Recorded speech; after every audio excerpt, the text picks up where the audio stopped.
This is Fragment 2, the Athenian Dissident. In this video, I'm looking at Plato's Apology of Socrates and discussing its implications for political dissidents today. I'm using the Benjamin Jowett translation for this. A link to the translation can be found below. This isn't the best translation available, but it's the one that I have available to me in my current situation. First, a little bit of background on the Apology of Socrates. When you look at this text, it appears to us as if it were the transcript of a courtroom trial, part of the transcript of a courtroom trial. It is based on a real person. Socrates was a real person, an Athenian philosopher who was condemned in 399 BC.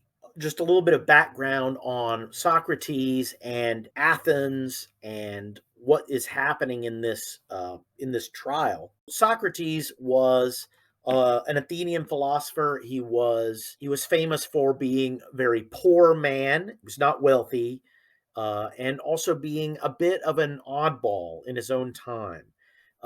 He was famously very ugly. The Athenians put a high premium on beauty, and he was not beautiful.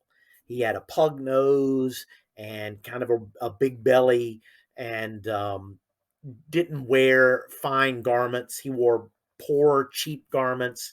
He rarely bathed.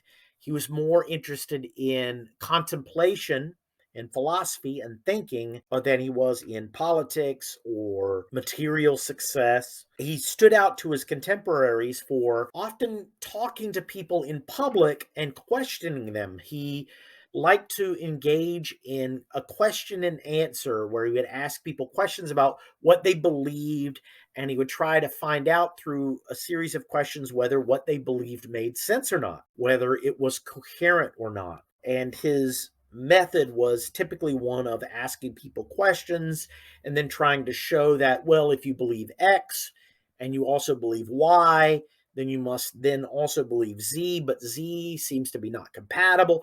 So he's often talking to people. He often shows the inconsistencies or errors in their thinking, shows where they didn't really understand what they thought they understood. And Socrates' questioning of people, he would ask people of any social walk of life these kind of questions. He would ask common people. And there's one dialogue in which he's interviewing a slave. And then he would also ask the powerful. There's a dialogue in which he's interviewing an Athenian general, an extremely important man. His questioning led him to make enemies, and sometimes his enemies could be some of the most powerful people in Athens. Now, one thing to be aware of is that Athens in Socrates' time was renowned for its dedication to freedom of speech and freedom of ideas. The Athenians loved to talk. They loved to discuss things. They loved to discuss things publicly. Just to give an illustration of Athenian concepts of freedom, the Athenian orator Demosthenes characterized the Athenian view of freedom this way. He said, in Athens, it's acceptable to praise the Spartan constitution, but in Sparta, you can only praise the Spartan constitution. Meaning the Athenians were willing to hear ideas that were outside their system. But 5 years prior to Socrates' trial, 5 years prior to the events of the Apology, Athens suffered a major military defeat. Athens and their allies, for more than 2 decades, were engaged in a long term conflict with Sparta and its allies. Athens sort of represented the democracies and free societies of Greece, and Sparta represented oligarchies or the rule of an aristocratic society in Greece. And in 404 BC, the Athenian navy was destroyed. Athens' power was a naval power.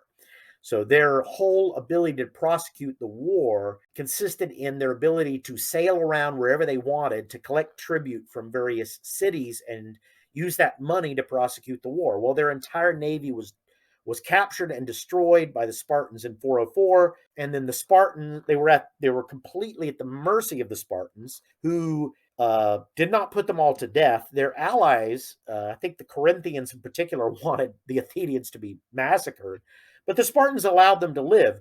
What the Spartans did, though, was they took down the democracy and they installed an oligarchy instead.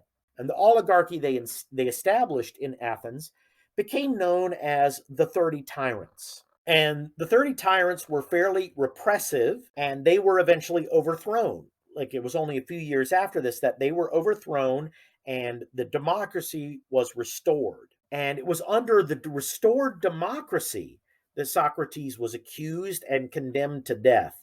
One of his accusers, Anytus, he named several accusers. One of his accusers was Anytus. Anytus was a Democrat, a supporter of the restored democracy. And in his view, Socrates was a threat to that democracy. Now, Socrates is on trial. So he was accused of impiety. He was accused of corruption, of corrupting the youth. And so he was put on trial. Now, a trial in Athens meant something much different than what it means now. Now, what it meant in Socrates' time was there was no judge, there were no lawyers. What would happen would be there would be a jury would hear you, and it was a jury of citizens, male citizens, 30 years of age or older. They were selected by lot. For a trial, there would be a minimum of 201. For a trial of the sort that we see in the Apology of Socrates, there would probably be 501 jurors. And the way the trial would work was the accuser would speak for a set amount of time, and they had a water clock that would time it. So I think you could speak for 1 hour or maybe up to 3 hours. The accuser would speak, and then the defendant would speak for the same amount of time, or they would have up to the same amount of time. And then the jurors would immediately cast their vote. They would put either, if they would, I think they put a colored rock in a vat, and somebody would count the rocks. White rocks meant innocent, black rocks meant guilty, and whoever had the most rocks, that was what won. There wasn't even much deliberation. The jurors would maybe talk amongst themselves during the trial, but there really wasn't a deliberation. It was just the accuser speaks, the defendant speaks. That's it. And in Plato's Apology, we just see the defendant's speech, and then the results come out as well. And for a trial like this, the jury was considered to be unimpeachable. Jurors could not be impeached. They couldn't be prosecuted for misconduct. They were considered to represent the people of Athens, and they were the highest authority. There was no authority higher than a jury. They were considered really to be the people of Athens hearing a case. And so what we see in this case is the philosopher and the city, Socrates and the people of Athens. And by the way, Socrates' trial was one of several that were brought against unorthodox persons in the year 399 BC. So he was one of several people who were accused of corruption or being undemocratic. And it's kind of ironic that the Athenian democracy insisted upon an ideal of free and open speech, and yet they prosecute someone for his speech, for his expression of ideas. But the democracy of this time felt itself under threat. It had been restored less than a few years before. Just our first lesson for dissidents here is a democracy that feels itself threatened will throw out any cherished ideals it may have. That's just the way it is. So if a democracy feels itself under threat, do not believe that any appeal to freedoms or human rights or anything else will mean anything, because the system feels itself under threat. And just like a human under mortal threat, a system will also respond radically. And that's what happens here. The system is responding radically to a perceived threat. Socrates, in this text, is on trial for his life for being a dissident. And we learn in the text that he has been accused of corruption, that he doesn't believe in the gods of the city, and so forth. Now, when you study a text like this, you have to understand that particular instances, like the character of Socrates, are also meant to represent universals. So a text like the Apology of Socrates is showing us universal things through particulars. Socrates is a person, but he is also a representative of the philosopher and the philosophic life. The philosopher is a political dissident par excellence, meaning that the philosopher is always a political dissident in this respect. The philosopher seeks truth. The political system is not interested in truth as such. It's interested in whatever its ideals are, and it's also interested in its own survival. It will sacrifice truth if it feels its survival is at stake. So, truth is not the highest value to a society, to a state, to a political order. It never is. Now, the Enlightenment did try to enshrine the idea that the pursuit of truth could be a political goal, but there is a serious question whether that was successful. And I would suggest that events have shown that no, it isn't the case. But for a philosopher, it can be. For a certain type of person, pursuit of truth can be. So if you're going to pursue truth, and the state relies on survival, it relies on myths that it tells, such as, for example, a democracy has a myth of the equality of persons. Well, a philosopher may not believe in that because a philosopher can notice that there are obvious differences between people, and these differences suggest that there may not be a true equality, and that a true equality may not even be possible to come into being. Now, it may be possible, but it may also not. Like this is a matter of question for a philosopher, but for a democratic state, it's not in question. You have to assume it. Okay, so the philosopher is a dissident to some degree. Even in a free society, a philosopher is a dissident. And there are others who are dissidents not because they're philosophers, but for other reasons, because they believe in a different order. That's fine. But those people can also learn something from this text. So Socrates is an example of the political dissident in its highest form. And Athens, by the way, isn't just Athens. It represents society at a very free point, a very free society. And even a very free society is still going to have its limits, and Socrates tests those limits. So, and in fact, right away, this text shows us that the pursuit of truth, the pursuit of philosophy, or the life of a political dissident is a life or death, or it can be a life or death issue. You can be condemned to death. Socrates was. Now, that's an extreme case, but the extreme case reveals the fundamental underlying situation, which is that if you undertake to be a political dissident, you're risking something. Now, with all that said, let's actually take a look at the text. So that's enough background. So this work begins in the middle of things. The accusations have already been made. The accuser spoke, and now we see Socrates step onto the stage, and the philosopher is now defending himself before the people. And here's what he says: How you have felt, O men of Athens, at hearing the speeches of my accusers, I cannot tell. But I know that their persuasive words almost made me forget who I was. Such was the effect of them. And yet, they have hardly spoken a word of truth. In modern times, people who have been on the receiving end of cancel culture attacks, particularly people who have been unfairly put in the crosshairs, people who have been canceled describe their experience in almost exactly this way. Even if they are convinced they didn't do anything wrong, when they see the accusations against themselves, they feel guilty. They feel suspicious even of themselves, even while they know that the people denouncing them are lying about them. So I find the parallel between Socrates' description of his response to his accusations and the modern response, I find it remarkable that it's so similar. And then he says, I am more than 70 years of age, and this is the first time that I have ever appeared in a court of law. and I am quite a stranger to the ways of the place. And therefore I would have you regard me as if I were really a stranger, whom you would excuse if he spoke in his native tongue and after the fashion of his country. That, I think, is not an unfair request. Never mind the manner, which may or may not be good, but think only of the justice of my cause, and give heed to that. Let the judge decide justly, and the speaker speak truly.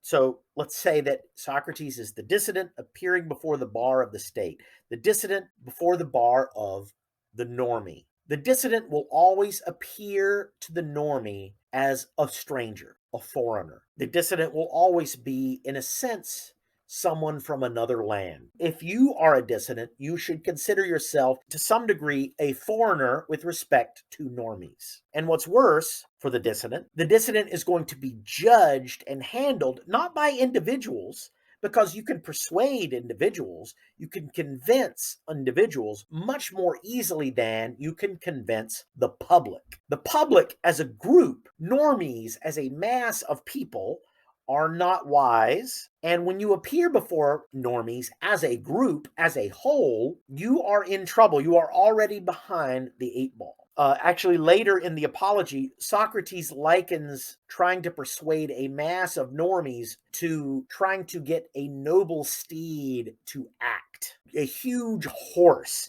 because of its very size, can be slow and difficult to set in motion. Now, once you set it in motion, of course, it's very powerful. It can move and go anywhere, but it's hard to get them to move. It's hard to get them to go in a specific direction.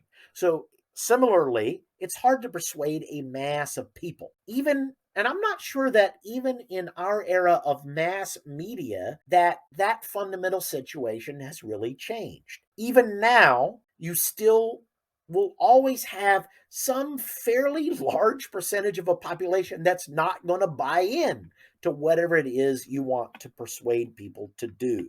And what Socrates is saying is that what you have within your means as a dissident is the ability to speak truly. Now, whether or not you will be judged justly is a matter in question. You might be.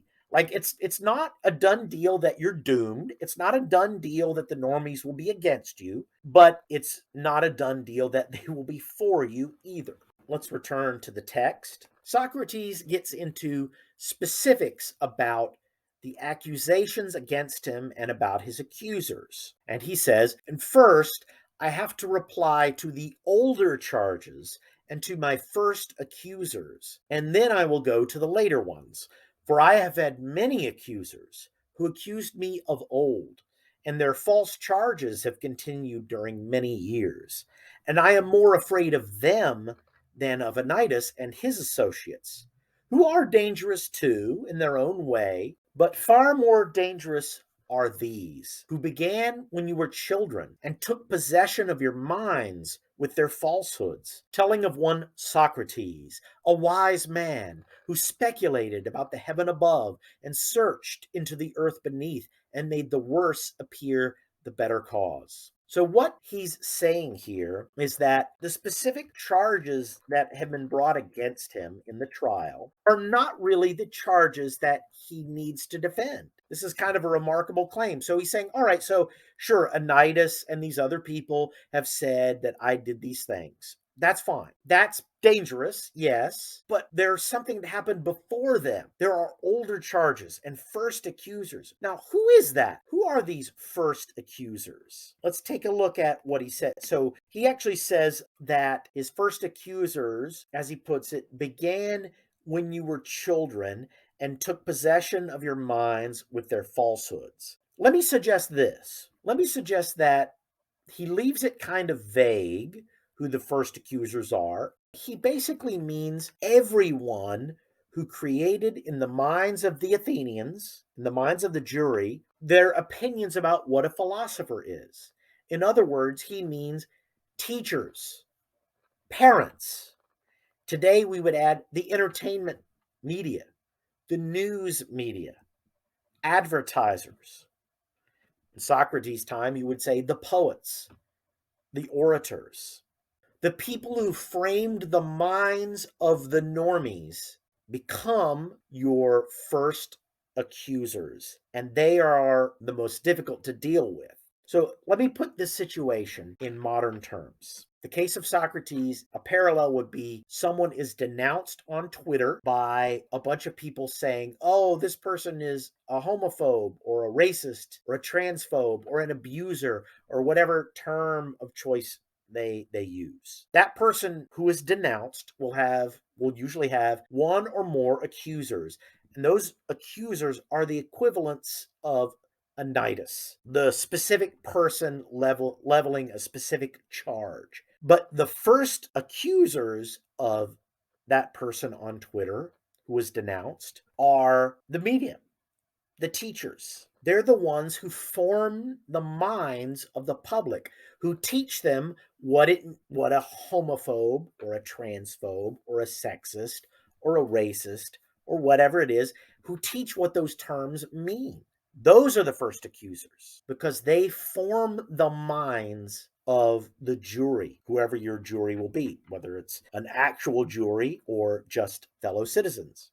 And Socrates says, of these first accusers, these are the accusers whom I dread, for they are the circulators of this rumor about him and about philosophers.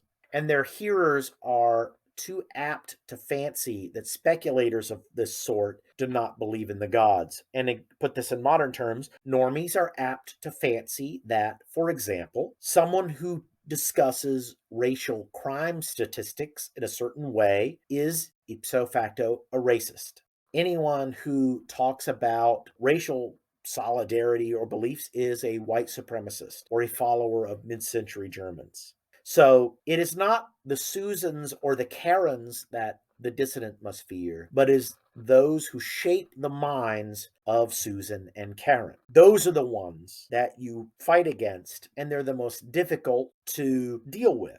And here's how Socrates describes these people. And if I'm right that these people are the teachers, the media, the ones who shape the minds, here's how he describes them. And they are many, and their charges against me are of ancient date, and they made them in days when you were impressible, in childhood, or perhaps in youth. And the cause, when heard, went by default, for there was none to answer. And hardest of all, their names I do not know and cannot tell, unless in the chance of a comic poet. That's Aristophanes. But the main body of these slanderers, who from envy and malice have wrought upon you, and there are some of them who are convinced themselves, and impart their convictions to others, all these, I say, are most difficult to deal with, for I cannot have them up here and examine them, and therefore I must simply fight with shadows in my own defense, and examine when there is no one who answers. So I think that through this case, through this example, Plato is showing us that the philosopher, the political dissident, will have potentially the normies against him, but the educators of the normies against him. And those are the most difficult to deal with because you can't question them. Because the normies' minds were shaped in their youths. And you can't go back in time and say, wait a minute, what they're telling you about these, that's actually not entirely fair. No one is speaking up on behalf of the racist, let's say, at that time and saying, wait a minute, their characterization of what racism is not entirely fair. Nobody's saying that, and therefore everybody just imbibes it, they just accept it, and they move forward. And the dissident will have that working against them. And another issue is the dissident may be attacked not out of belief, but out of envy or personal malice. So Socrates says, the main body of these slanderers who from envy and malice have wrought upon you. So you can definitely see that. You can definitely see that in some of these Twitter mobs that people sometimes attack others out of envy of those others or just hatred of those others. But sometimes there are true believers. So he says, okay, so there are some of them who are convinced themselves and impart their convictions to others. So there are also true believers. So whether you're attacked out of envy or out of true conviction, the result will still be the same, and you will still be fighting with shadows, meaning your immediate accusers are not the main enemy. It's the shapers of the minds of the normie that are really also accusing you, and those are hard to fight against. By the way, in this same passage, Plato hints at whom the philosopher or the dissident should target for persuasion. And who is that? It's people, quote, in days when you were impressible. It's people in childhood or youth who have not made up their minds about things, people who are still, when they hear things, they just go in by default because there's no one to give the other side. If you want to get people interested in pursuit of the truth, or if you want to get people to sign on to an alternative political system, then the time to try to reach them is when they're impressible. Not adults, but non-adults, people whose opinions are not formed. That is the target. The dissident must be interested in education. There's a reason why 60s radicals went into education, because they knew this fundamental truth that the shaping of young minds is when you create your cadre of believers. And it's also, by the way, why when people challenge normie orthodoxy in education, the system responds so severely because they know this is striking at the heart of the way they maintain themselves. Now, one indication that Plato is hinting that education is key in this way is that Socrates sums up the accusations against himself and then adds something that wasn't there before. Let's take a look. He says, I'll sum it up as if it were an affidavit. Socrates is an evildoer and a curious person who searches into things under the earth and in heaven, and he makes the worse appear the better cause, and he teaches the aforesaid doctrines to others. So if you remember what I said earlier, this bit, he teaches the aforesaid doctrines to others, has now been added. And that addition suggests that it's really this that is the sticking point. It's really Socrates' teaching of others that is the issue. It's not even his impiety. So the Wikipedia take or is often that, oh, well, he was condemned for impiety. No, not really. It wasn't just his impiety, but the idea that he might persuade others about his brand of impiety. That's the part they didn't want. Now, a little further on from here, Socrates offers what I think is a perfect summary of the normie response to accusations, particularly accusations against a political dissident. And here is the summary. So he says, some of you might say this. Why is this, Socrates? And what is the origin of these accusations of you? For there must have been something strange which you have been doing. All this great fame and talk about you would never have arisen if you had been like other men. Tell us then why this is, as we should be sorry to judge hastily of you. What we're hearing here is, to the normie mind, where there's smoke, there's fire. Why would there be all these accusations? You must be abnormal in some way. So something's wrong. What is it? When you see Twitter mobs go after someone, notice that one of their favorite techniques is to pile on accusations. Or when the media reports on a person, they'll talk about the number of accusers. 5 people have come forward and accused blah, blah, blah. Why do they do this? Because they know that the idea that it's not just one person, it's more than one. It's multiple people. It's not just one accusation, it's multiple accusations. That strength in numbers, that idea of smoke, even if it's all smoke, even if they're all lies, to the normie mind, it means, well, there must be something behind it. Look, there's 10 accusations. There's 4 accusers. That is persuasive. That is always persuasive to normies. And Plato was aware of this 2,500 years ago. It was true then. It's true now. I think it's interesting how Socrates responds to this. So he points out what he did to earn this enmity. What he says is, I showed that the men most in repute were all but the most foolish, and that some inferior men were really wiser and better. So he talks about the men in repute and some inferior men. And he makes it clear that he's talking about like politicians, famous politicians like Anytus. And then he contrasts them with common artisans like craftsmen, like a carpenter. And Socrates describes two different kinds of folly, two different kinds of people thinking they know something, but really not knowing. And one case is the case of the politician who imagines that he's wise, thinks he has all the answers. They are just foolish. And by questioning them, Socrates was demonstrating that they were foolish, and they hated that. But he also pointed out that artisans, like a carpenter or a plumber, actually were superior in the sense that they did have some knowledge. They did understand their own craft. Now, he says that these kind of people, they also had folly, but their folly was that they imagined that they could just extend their knowledge of their craft to politics, or that because they understood their craft, they also could similarly understand political things.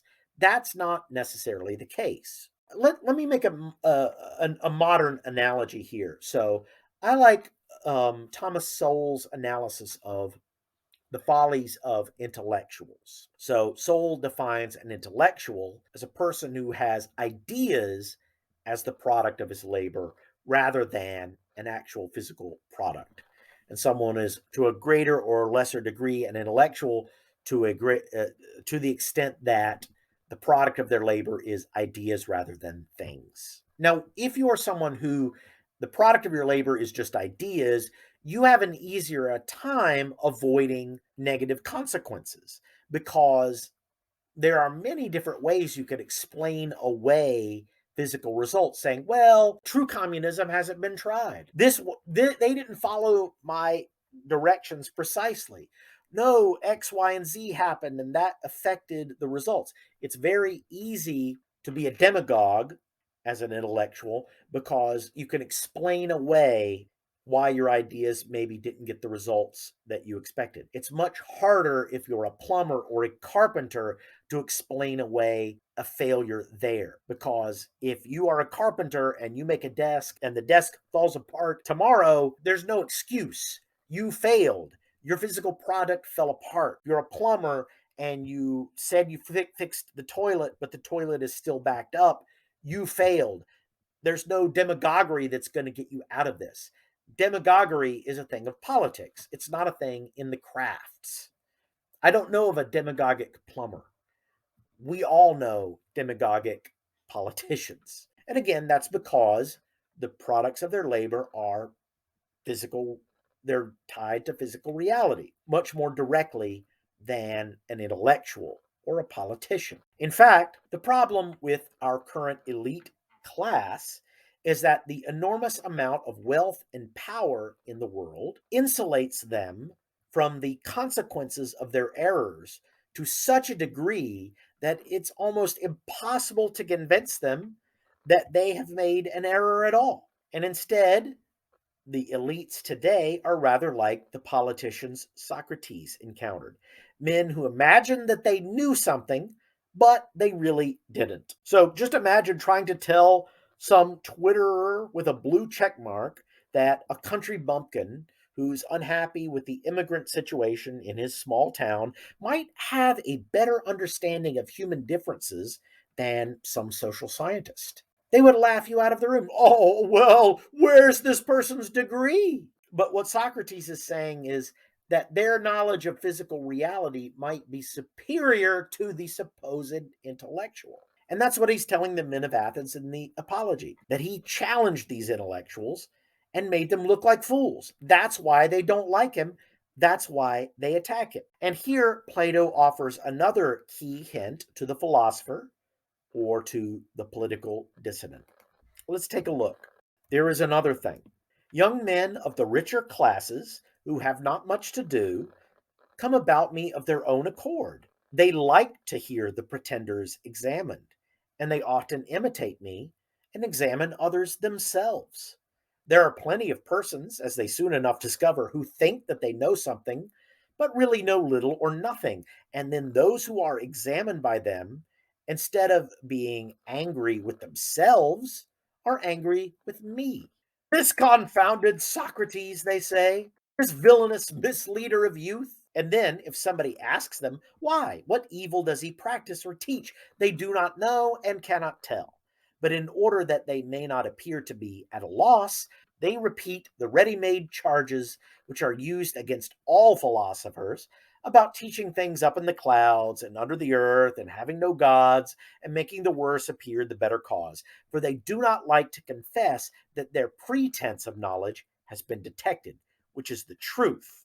And as they are numerous and ambitious and energetic, and are all in battle array and have persuasive tongues, they have filled your ears with their loud and inveterate calumnies. Now, there's a lot to work with in this passage, but let's start with the observation that the philosopher has, or the philosopher or the dissident has, as a potential ally, young men of leisure, even young men of the upper classes, anyone with leisure. So for Socrates, it's richer, but today our society is rich enough that there could be young men of leisure who aren't necessarily all that rich, but they still have a lot of free time on their hands. And then, as now, I think it's still true that such people love to see pretenders examined. In the words of Krusty the Clown, the pie gag works when the sap has dignity. So it's funny to see dignified people made to look foolish, those who are full of themselves made to look like they don't know anything, intellectuals and experts revealed as bumbling simpletons. And they will imitate such people. Like if you are someone who can expose these pretenders, they will imitate that. They will go forward with that. Now, as a modern example, just go back a few years and remember a little incident called Gamergate, where a bunch of young men with a bunch of leisure time on their hands resisted and mocked pretenders of a modern sort. In this case, it was pretenders who claimed to be feminist gamers. And you could look up this whole case, but they enjoyed the mocking of these elites. And you could also go a few years back and think about the way in which the pretensions of the powerful and the elite were mocked on Twitter. And that reached such a point that there were bannings of the mockers. And even then, the powerful responded the same way they responded as Socrates described it. They, instead of blaming themselves for their own folly or their own mistakes, they always blamed their scapegoats. And in the modern case, it wasn't Socrates, it wasn't philosophers. The modern scapegoats were, and we know what they were. They were the alt right, online trolls, mid century Germans, racists. That's who they blame. They do not like to confess that their pretense of knowledge has been detected. And frankly, has there ever been a better description for people who police others or who police online content looking for hate?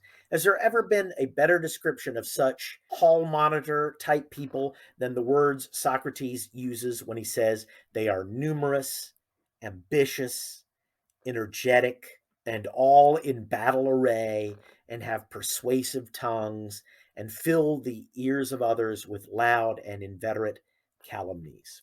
Still true.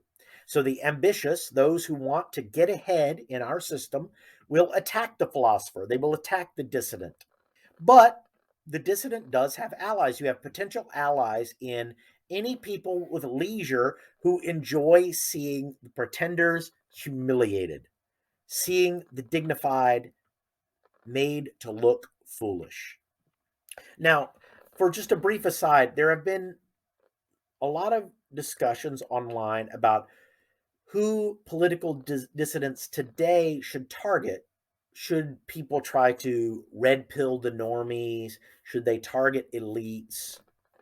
And I merely want to suggest in passing that targeting elites is not accurate, but targeting the children of elites is completely on the table.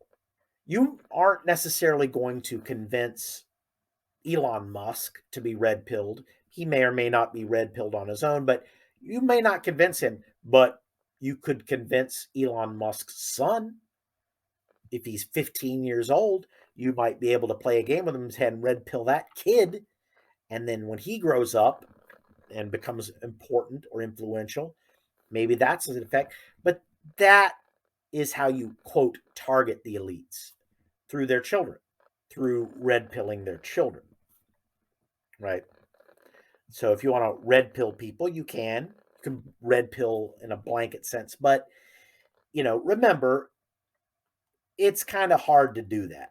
The mass of people are just going to be like that horse. They're just going to be normies who believe normie things. And that's the way it's going to be. But you might be able to get some children of elites on board. That is possible. And in fact, that is part of why Socrates was on trial. Some of his students were powerful and influential and were opponents of his accusers. I would say my advice to the dissident would be to continue mocking the powerful, continue showing the powerful their inconsistencies, their follies, and show them as publicly as you can, to whatever degree you can show it in public. And I want to end on a note of encouragement for the dissident. So near the end, Socrates says this. Someone will say, "And are you not ashamed, Socrates, of a course of life which is likely to bring you to an untimely end?" To him I may fairly answer, "There you are mistaken. A man who is good for anything ought not to calculate the chance of living or dying. He ought only to consider whether in doing anything he is doing right or wrong, acting the part of a good man or of a bad." This seems to me to be a manly view of things. This seems to be a view that bespeaks moral courage that anyone can take to heart. For a dissident, the consequences are not always going to be life or death, although they could be, but the consideration you should keep in mind isn't just a calculation of, is this going to help me get ahead in life? Is this going to help me become wealthy or whatever?